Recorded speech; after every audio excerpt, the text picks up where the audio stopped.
Good day, Sir Kevin, and to my fellow classmate. Good day. So for today's video or report, I will be reporting about understanding conflict and violence, lesson 3, levels of conflict. So you may experience conflict when working with people with different backgrounds, personalities, and perspectives. However, resolving conflict can create powerful opportunities for open discussion, progress, and improve relationship. Understanding the types of conflict you may encounter in the workplace can help you identify the best approach to solving them. So, what are the levels of conflict? The levels of conflict are 4 types of disagreement that affects an individual or group of individuals.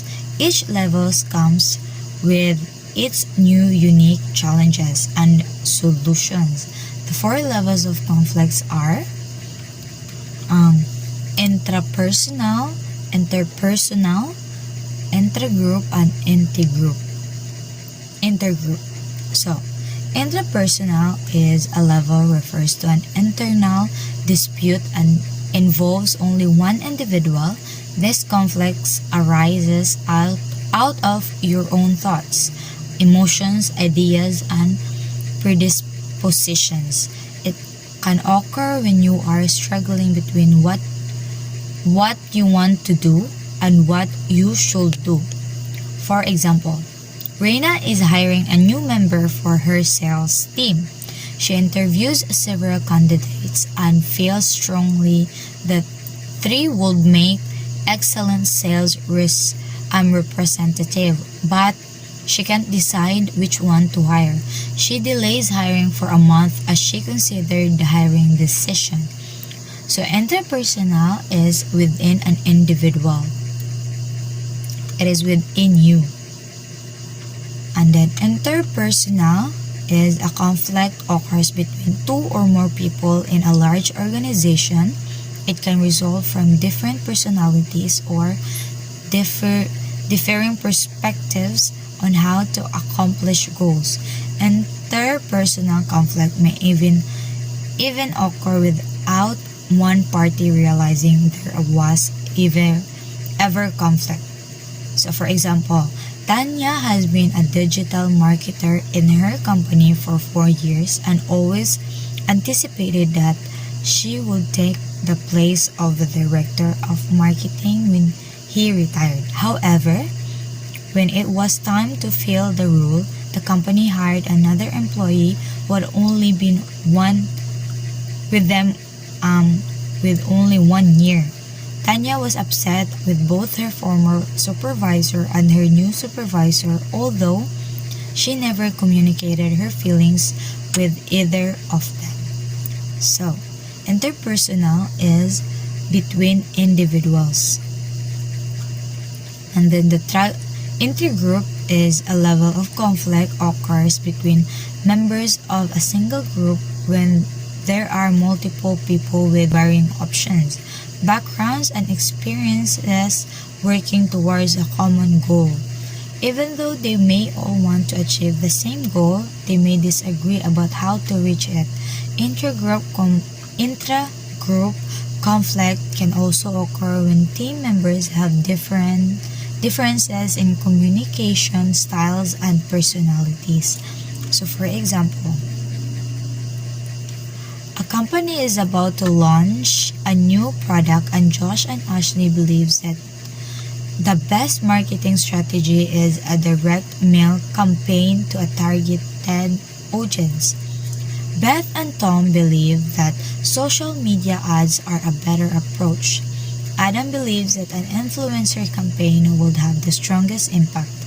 Because of the disagreement, no campaign strategy is created and the launch date is only 2 weeks away.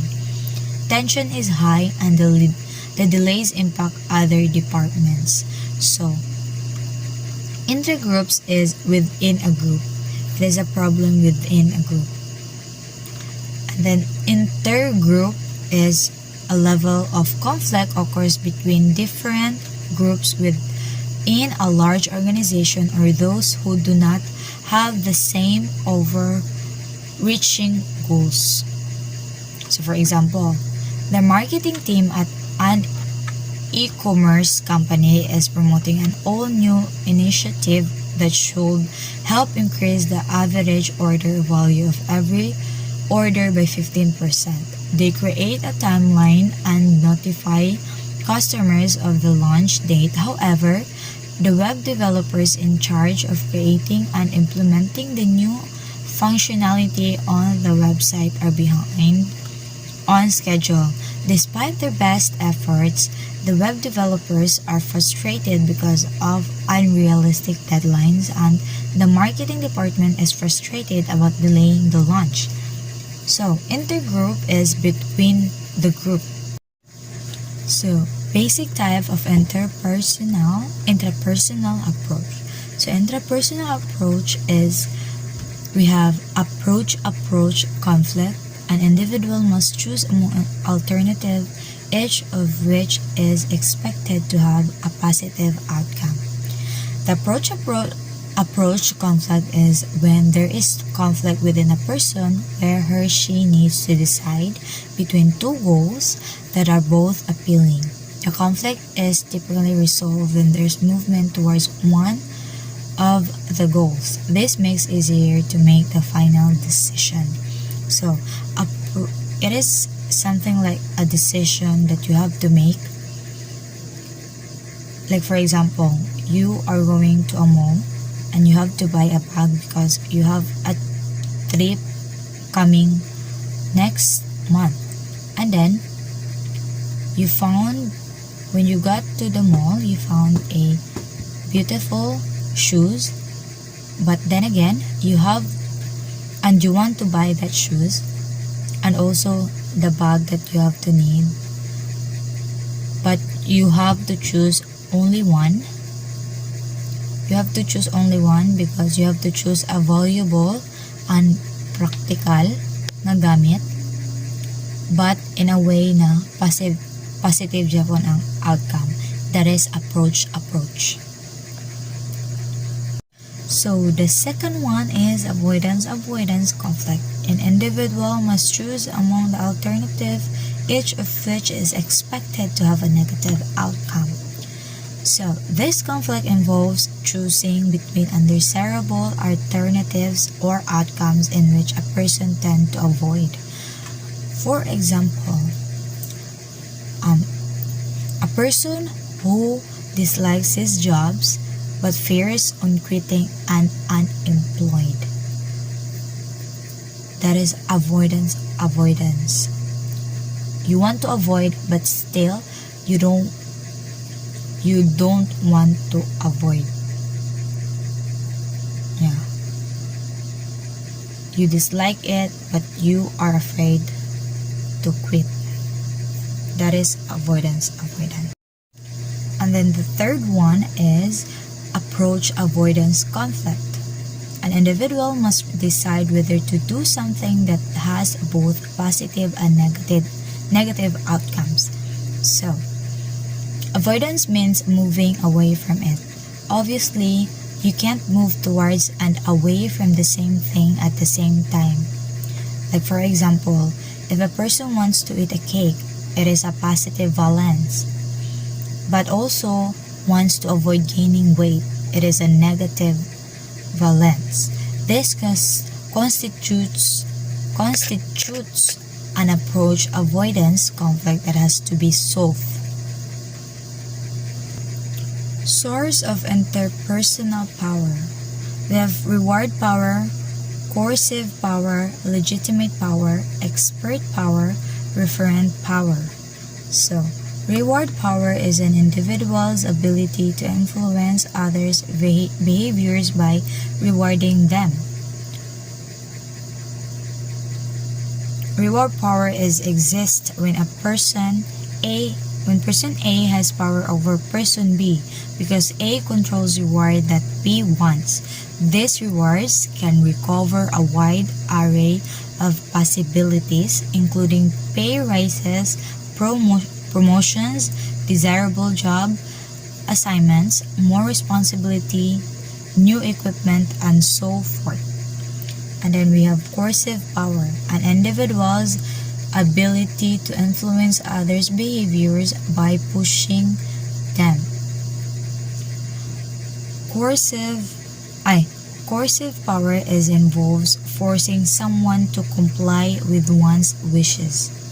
And then legitimate power is a manager's ability to influence subordinates' behavior because of the manager's formal positions in the organizations. Legitimate power exists when person B submits to person A because B feels that A has a right to exert power in a certain domain.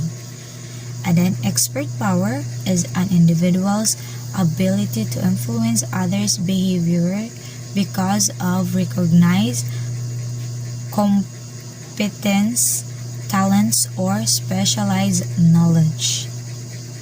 Expert powers occurs when person A gains power because A has knowledge or expertise relevant to person B. And then referent power, an individual ability to influence others' behavior as a result of being respected, admires, or liked. Referent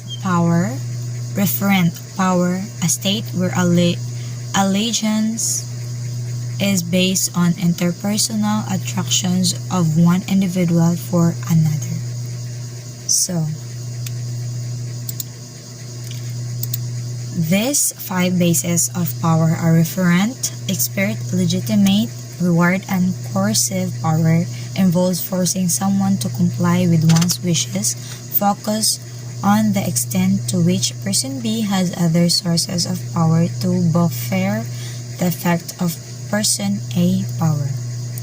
So that will be all my report for today. Thank you and have a nice day.